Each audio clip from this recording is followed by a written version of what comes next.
There's a brand new piece of epic equipment for the Archer Queen called the Action Figure, and it's really strong. So in this video, we're going to talk about the stats of this equipment, talk about the best ways to use it, and then finally cover the synergy it has with other Archer Queen equipment. We're also going to be talking about whether or not you should be buying the Electro boots from the shop or the brand new Action Figure epic equipment. First of all, let's go ahead and talk about the details and the stats of this brand new equipment. This equipment is available for 3100 champ medals in the friend or foe medal shop, and when activated, a giant is spawned in front of the queen. Now this is accompanied by 1 second of invisibility for the queen so that we can ensure that the giant gets ahead of the queen. The level of the giant is fully dependent on the action figure's level. As you guys can see in this chart, every 3 levels of the equipment that you upgrade, the giant level goes up by 1 until it reaches level 10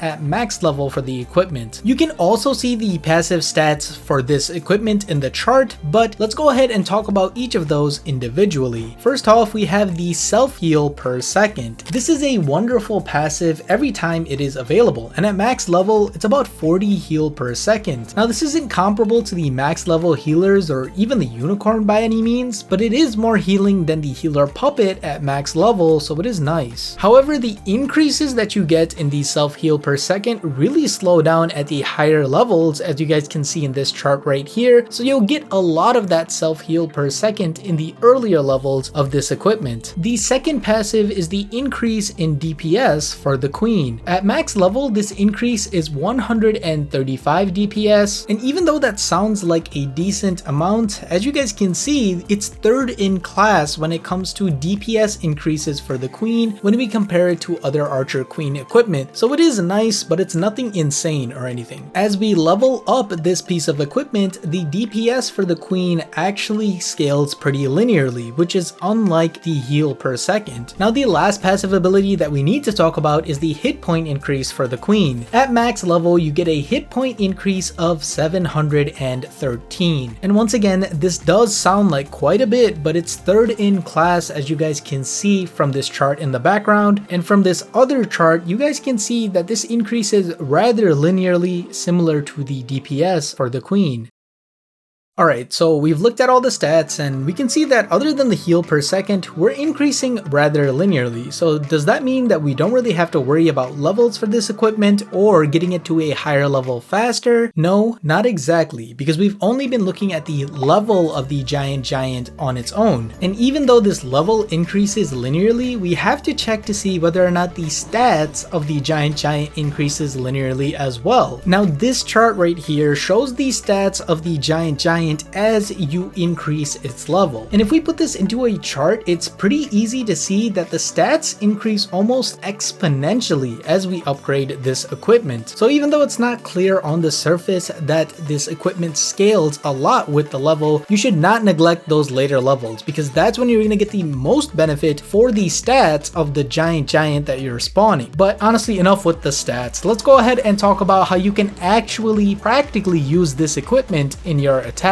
There are a few primary uses that I can see this equipment is going to have. The first way is by using the queen solo on her own to get value by either funneling or taking out specific defenses. The level 10 giant has an insane 18,500 hit points to tank for the queen. Furthermore, because of the 1 second invisibility, the giant will always get in front. Due to this, the queen can do what she does best and just get tons of damage on the base and surrounding buildings. This can be potentiated even further by something like the magic mirror, which can do some truly devastating damage with upwards of 20 to 30% of the base gone with a few spells and some funneling. Now another way to use the action figure equipment is for more support as you push through the base with one of your armies. Once again, due to the high hit points the giant has, it's great at tanking for the entire army. It can also benefit from abilities like the eternal original tome and the healing tome, since unlike the magic mirror or the clone spell, there is no time limit on the spawned troop itself. This fits really well into the ground smash attacks that we see commonly nowadays. But you know, what about queen charges? Queen charge actually work with this new equipment? From what I've seen, the healers do a pretty decent job of not healing the giant,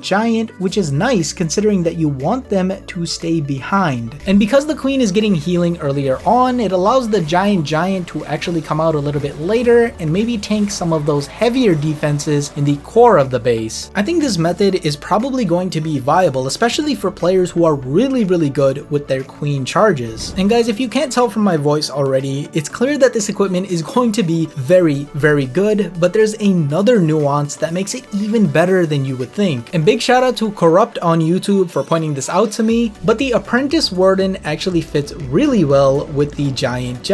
Even though the Apprentice Warden has lower hit point increase than the Grand Warden, there is no limit to the amount of hit points that it can give to any particular troop. Thus, a max level Apprentice Warden will give a 26% HP boost to the giant, making the HP go from 18,500 to 23,300. Now, regardless of how you end up using the giant, this is an insane combination and something that I would recommend all players to use in the future. Speaking of combinations, by the way, what are the best equipment combinations and the best synergy that you can get between the action figure and the other pieces of Archer Queen equipment? The action figure primarily serves as tanking for the queen, so anything that helps her do more damage or allows her to stay alive longer is probably going to make a good combination. Let's start with the Archer Puppet. Now, the Archer Puppet has pretty decent synergy because the archers can do some additional damage, but for damage purposes, I just feel like there are other equipment that the queen has now that's just a lot better to use in general.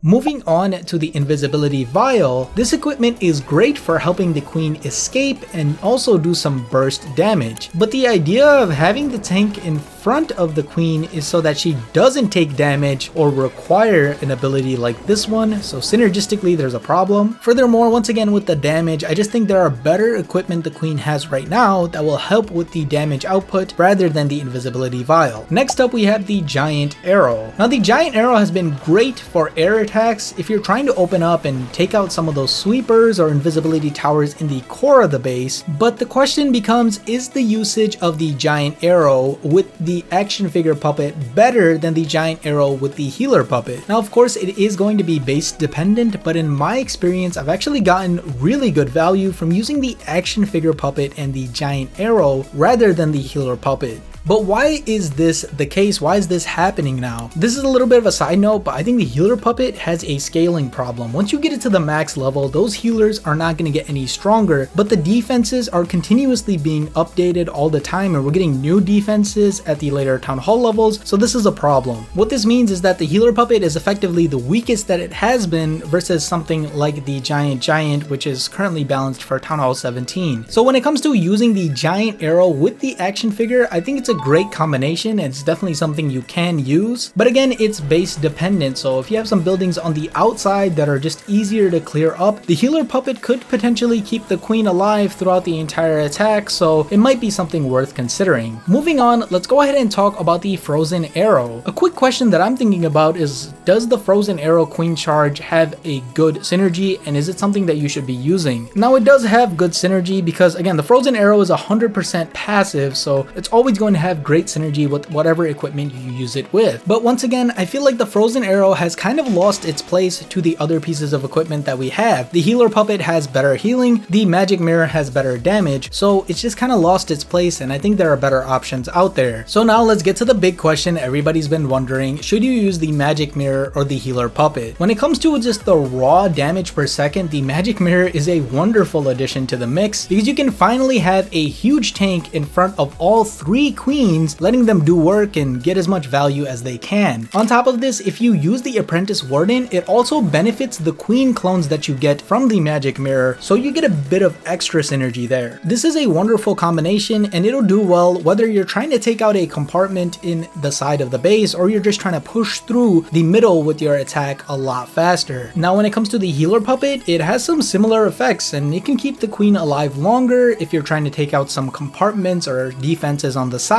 but I think its main utility right now is to be used with smash attacks, since those extra healers can really help a lot of those smash troops get through the base. Now this combination not only allows you to use the healing from the healer puppet, but also the tanking from the action figure, so this is a really strong combination. Not to mention that when you mix both of these together, you're gonna get the 75 heal per second total, and that's not including the heal that you're gonna get from the unicorn, so that's a ton of free healing. So great synergy combination for both of these, and definitely one that I would recommend. When it comes to deciding between the two, I think it's attack dependent. If throughout your attack or afterwards you think that you don't have enough damage through the middle of the base, or you're running out of time because you're not getting through it fast enough, the magic mirror can be really helpful. On the other hand, if you have some really glass cannon troops that are kind of getting picked off in the middle of the base, then the healer puppet really just fits in well, so you could go with that instead. In reality, both of these combinations are really good, and by the way, for those of you that can't pick it up, the brand new epic equipment is also really good.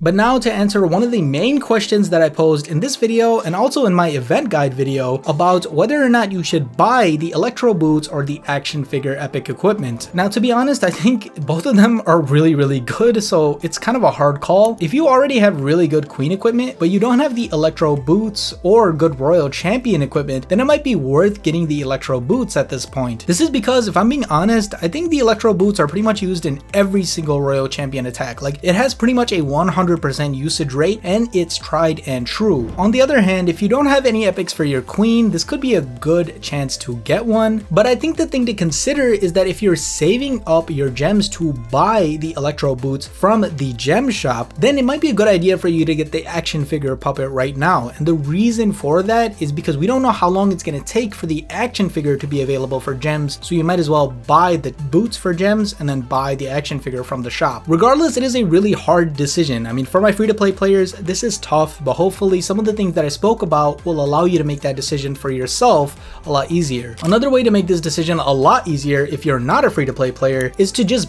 buy the event pass, because it's 100% worth it. And if you do end up buying the event pass, make sure to use code BD when you are purchasing it. It helps us out quite a bit in making this content. Now, with all that being said, the action figure equipment is really good, and I would highly recommend getting it from the event shop. But it's not the only good thing in the event shop, as there are tons of good deals and offers that you guys should be considering. Luckily for you guys don't have to spend any time thinking about what to get from the shop, because I've already broken down the best rewards for every type of player. And if you want to know what the best rewards are, then you should check out this video right here, where I obviously break down the rewards, but also tell you about the event details and how to be successful during this event.